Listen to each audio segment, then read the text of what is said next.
My guest tonight is an award-winning filmmaker whose new HBO documentary is called Pee-wee as Himself. Your Honor, I feel like I'm being led right now. You are a little bit. Yeah, a little bit. It. It's only based on what you've said before. Oh, no, it's not. It's based on your weird obsession. It's based on your agenda. It's based on the story you want to tell. An agenda. The man behind the alter ego. Well, the untitled Paul no, Reubens. I think it's actually more interesting the artist who created an alter ego, not the man behind it. Oh, this is how you always talk me down and get me to be like, oh, the artist. Oh, right. Okay. All right, keep going. Please welcome Matt Wolf.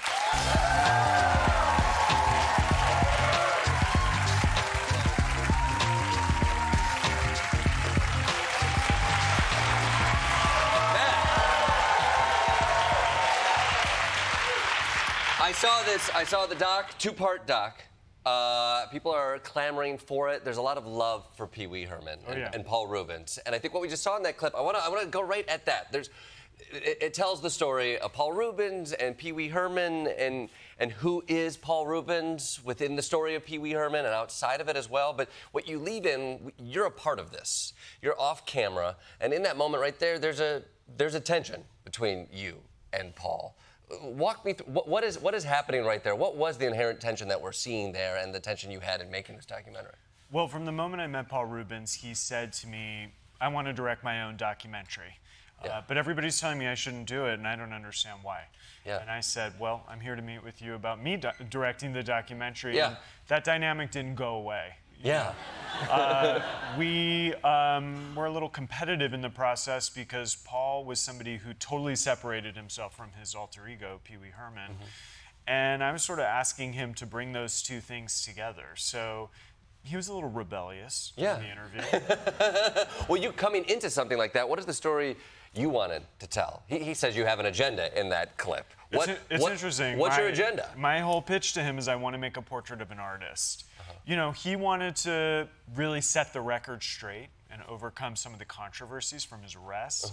And I said, well, you know, that's the easy part. The harder part is to really look inward. Who are you really as a person who the world doesn't know, even though your character is so iconic? Well, I mean, it's interesting because it feels like the documentary looks at the arrests and sort of what happened post Pee Wee or the initial run of Pee Wee, but he's reticent in telling that story, even to the point where he avoided you at the end of filming, right? Do you feel like you were able, like, what did he wanted to say, and what was he able to actually reveal?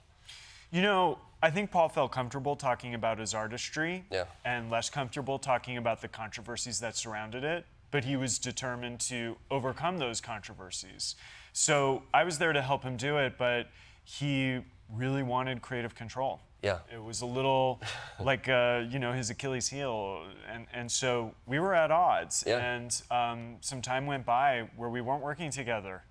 And it was only at the end, before Paul died, that I was able to talk to him, and he wanted to move forward. I didn't know what was going on behind the scenes. That's what's crazy. You make it very clear in the documentary, you didn't know he was dying. Paul Reubens was battling cancer at the end for years.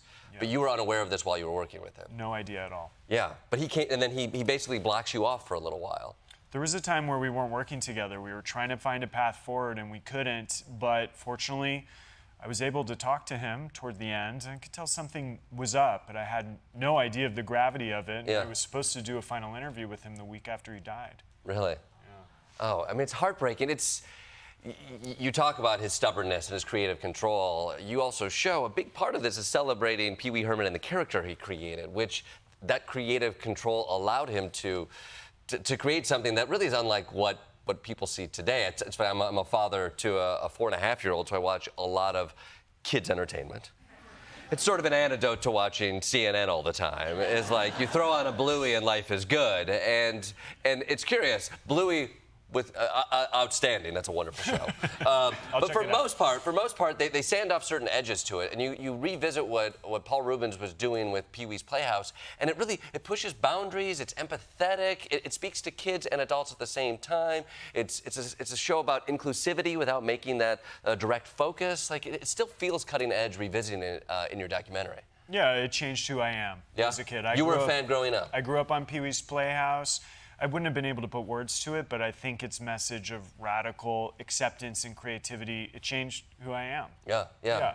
So it was thrilling to be able to work with Paul and to kind of be in his mind. What's happening off camera as you have some of those tense moments? You said 40 hours of interviews with Paul Reubens. 40 hours, yeah. There's moments that you show where I see him pushing back on you. And what I'm watching with him from a performer's perspective, I'm curious as to whether he's frustrated with you, the director, or I'm curious if he's playing a character who finds humor in being the foil to the overbearing director. Did you feel like you were talking to a character, Paul Reubens playing a comedic persona even in his conversations with you?